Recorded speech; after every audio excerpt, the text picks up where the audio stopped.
নোংরা খাও? জানো কে?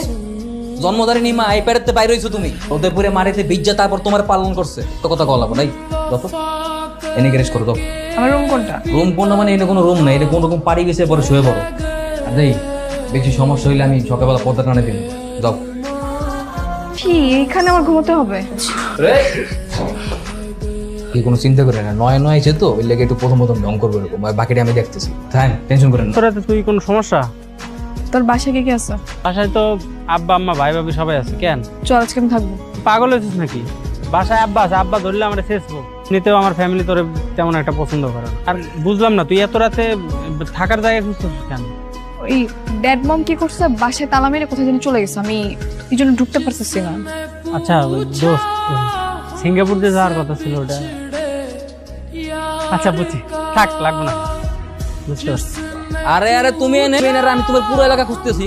দোস্ত, এই পানখুর লোকটা কে? ওই পানফর মানে আমি তো দুলা ভাই, পছন্দ নেই। দেখেন ওর সামনে কিছু বললেন না, আমার একটা প্রেস্টিজ আছে কিন্তু।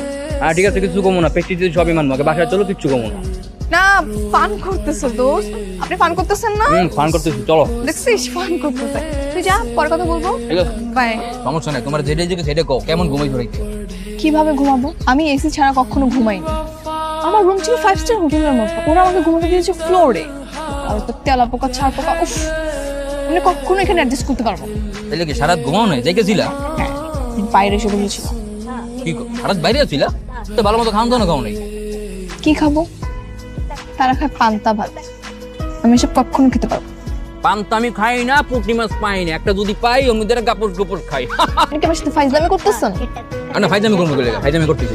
শোনো, তুমি সারা ধরে কিছু খাও নি, চলো হোটেলে, চলো হোটেলে গিয়ে তোমার ভালো মতো খাওয়াই, আমি খাওয়াইতেছি। চলো ওঠো, আস্তে আস্তে, গলায় বাজে যাবো তো, আস্তে। শোনো, আজকের পর থেকে পিজা বার্গার স্যান্ডউইচ হাফি জাবি খাওয়া বাদ দাও। খাবার খাবার চেঞ্জ করতে হবে।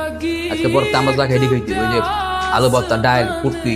মন খারাপ করো না, মন খারাপ করে কোনো লাভ নেই। আপনি আমাদের উস্কানি দিয়ে আমাকে এখানে এনেছেন, কি দেখছেন? কিছু বুঝি না। আরে না, কি কয় কথা আমার ভিতরে না, আমি কি কথা ভিতরে। আপনি অন্তত প্লিজ কিছু করেন। আমি না মেনে নিতে পারছি না যে আমি এরকম একটা ফকিন্নি ফ্যামিলিতে জন্মগ্রহণ করেছি। তুমি যে এই লেভেলের মাইয়া, তুমি রাতের বেলা 2-3 বাজে বাসায় ঢুকতা, বাপের টাকা পাইছো আর খালি ইচ্ছা মতো উড়াইছো। তোমার মতো মাইয়া বাইরে গেছে কিছু একটা করবো, এর তো কোনো উপায় নেই। যদি একটা জব পেয়ে যাই, আমি তখন অন্য একটা বাসায় উঠে যাব, আমি নিজের মতো করে থাকবো। ঠিক আছে, চলো, তোমার এই পালক বাপ্পার কাছে তোমার রইল, দেখি কি করে। আপনাকে কি বলছে যেতে? আমি একাই যাবো, আপনার যেতে হবে না। সবসময় এমন ব্যবহার করলে বন্ধু হিসেবে হেল্প করবো, চলো। ঠিক আছে, যাবেন। আমাকে তো দাদি আছে না, মানে তোমার দাদি শাশুড়ি, কিন্তু তোমার আর আমার জন্মের আগে আমাকে বিয়ে ঠিক করে রাখছিল, এটা কি জানো তো? সব আজের কথা জানার আমার কোনো দরকার। বিয়ে করা লাগবো না, এটা তো এমনি কইছি আর কি, এটা অপশন হিসাবে।